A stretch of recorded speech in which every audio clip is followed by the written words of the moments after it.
In 2007, my grandpa finally lost his 20-year battle with leukemia. We moved my grandma into an assisted living residence a few months later. And for insurance reasons, my parents asked me if I'd like to move into the house so that I could watch the house, and also to move out and not live at home. I said absolutely. I remember, right after he passed away, strange things started happening. The portrait we had of him in the living room fell off its hook. Picture frames containing pictures of him flipped onto the front during the night. I didn't mind though, because I thought my grandma was making it up. Before I moved in, my family got a big dumpster so we could clean some of the clutter out of the house. Since we'd spend most of the day cleaning, and it was summer, we'd bring the family dog with us. My grandpa loved our dog dearly, but since he passed, my dog wouldn't go down to the basement anymore, where my grandpa spent most of his time in his office. She refused to go into the basement at all, and barked at the stairway a few times. This was weird, since our dog almost never barked. It finally made me think, he's here. I moved in shortly after. While I lived there, things went missing all the time. I'd bought a new lock set to change the back door lock, brought it home, and put it in the cupboard to tackle on the weekend. A few days later, I go to change the lock, and it's gone. After a week of looking around, I finally found it in the trunk of my uncle's old BMW 2002, which he stored in the garage. I happened to be looking at the car. My grandpa was always a prankster, so I almost came to expect these occurrences. He used to wake up at 5:30 every morning to listen to the early news on the radio in the kitchen. I'd wake up some mornings and the radio would be on.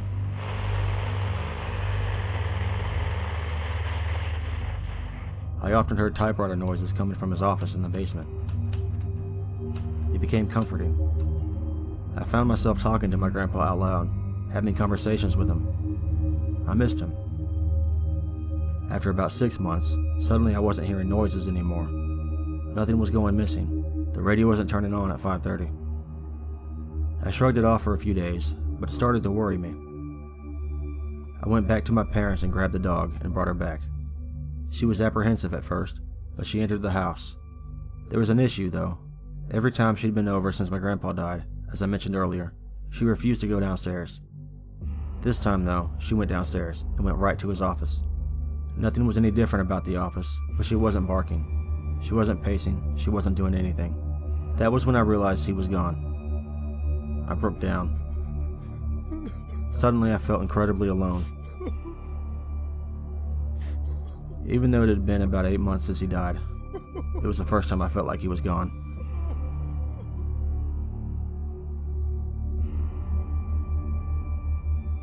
In December, I went down to visit Orange County. I had recently moved to Northern California from there. I'm at my buddy Jeff's house. He just got off work from bartending, and I had just taken a couple of my good friends home to LA and came back to his house. Him and I are hanging out and having a couple of beers and catching up on the 6 months of time since I moved. He goes upstairs to pee, since he had an old house with no bathroom downstairs, and I go grab 2 more beers out of the fridge. Out of the corner of my eye, but still incredibly visible, I see an older lady in a long white nightgown, with strawberry blonde hair, kind of a 1970s feathered style, walk quickly from the bottom of the stairs and into the living room. When I turn to look into the living room, she's not there.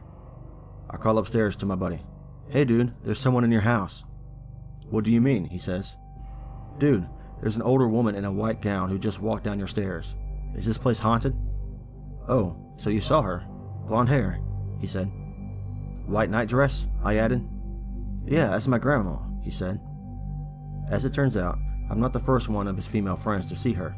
It's his grandmother, who only shows herself to women who he's close with. She has followed him to 3 different houses, and he's been alone and seen her too.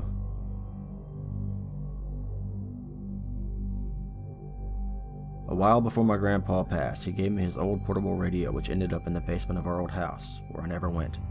But the last time I played it, I know for a fact that I left it on 104.9 FM. One day, not too long after he was gone, we heard a loud noise coming from the basement.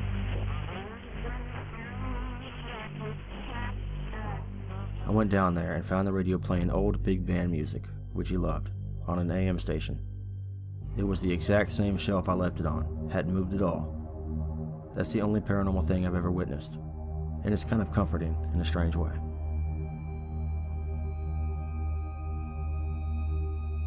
My whole family saw and heard weird shit in the house I grew up in, and none of us knew that we saw the same things until after we moved out. There was a little girl with blonde, curly hair and a white dress, but you only saw half of her at a time. Usually it was her top half, but sometimes you just saw her bottom half running around and could tell it was her by the dress. There was a black cat. A fog would roll into rooms, usually either gray or white in color. You could hear the cupboards and drawers in the kitchen banging at night. But when you went out to look, there was no one.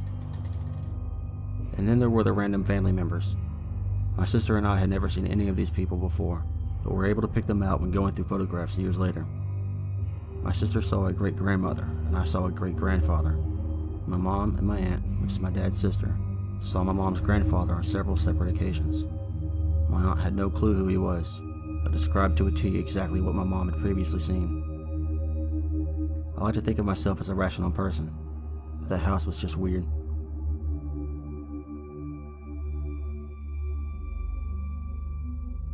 My grandmother passed away from old age while suffering from Alzheimer's.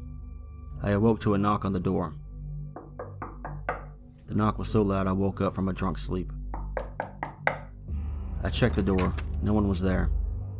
A few minutes later, my parents came to pick me up, which had given me enough time to wash up so they didn't know I went out to the bars the night before. My brother lived in the house for the next year when he married his fiancée, and she moved in. My sister-in-law and I had to talk a couple years ago about why they moved out of the house, and I mentioned there were always weird noises, banging on the windows, door latches rattling. The carpet beneath my feet while I was sitting on the couch would sink down as if someone was stepping in that spot. My sister-in-law agreed, and we both looked at each other and said, "It's Nana." I feel oddly comforted by these experiences. She had refused to leave her house as she got older, not even for Christmas dinner. Her memory was hazy, but she had a fondness for my grandfather who passed in 1984, a year before I was born, and would recount his gentleman stories. The most comforting thing I've ever heard was a man's voice, which said, "She'll be okay. I'll watch her from here."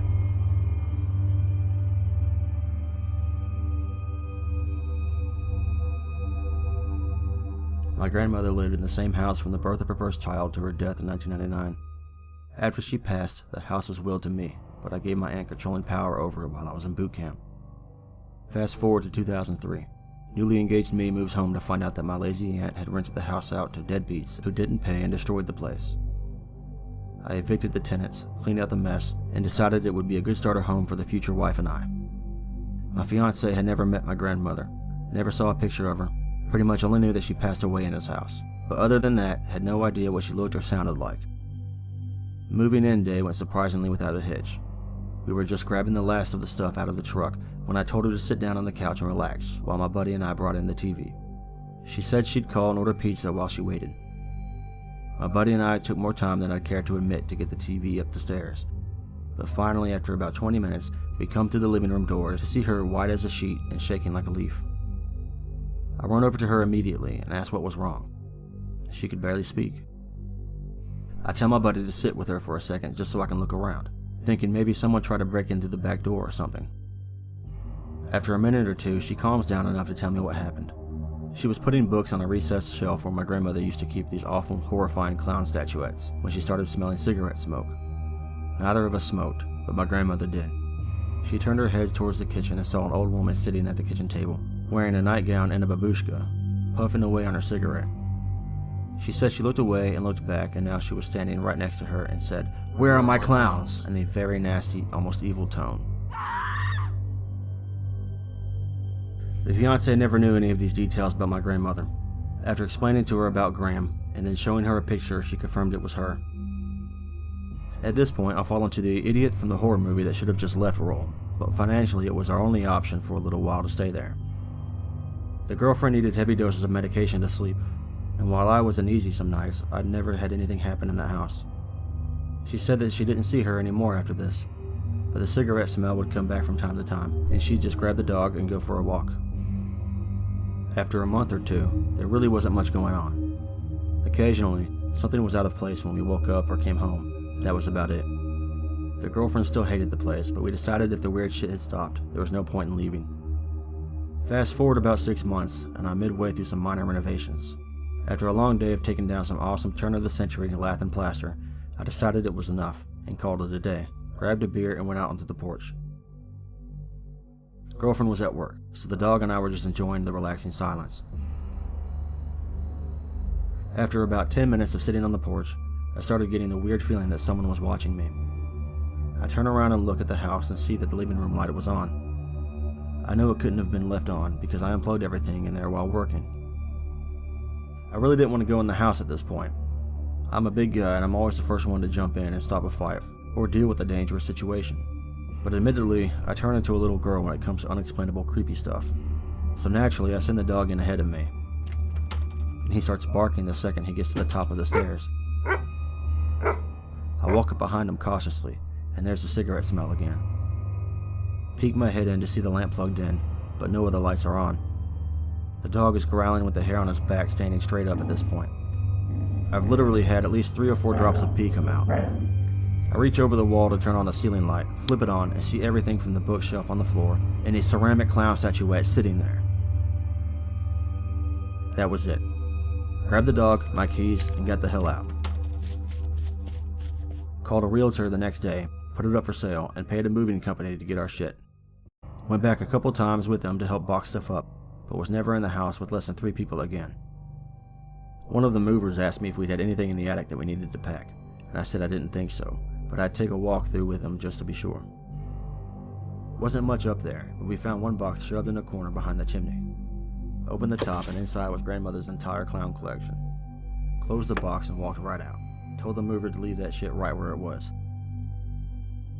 The house ended up selling in a few months because I didn't ask for much, since it was half gutted and half renovated, and I didn't owe anything on it. The new owner was supposedly going to turn it into a 2-family rental unit, but within a year of them taking possession, it burned to the ground. There was never an official explanation other than possible electrical issues, which didn't make sense because I never turned the power on there.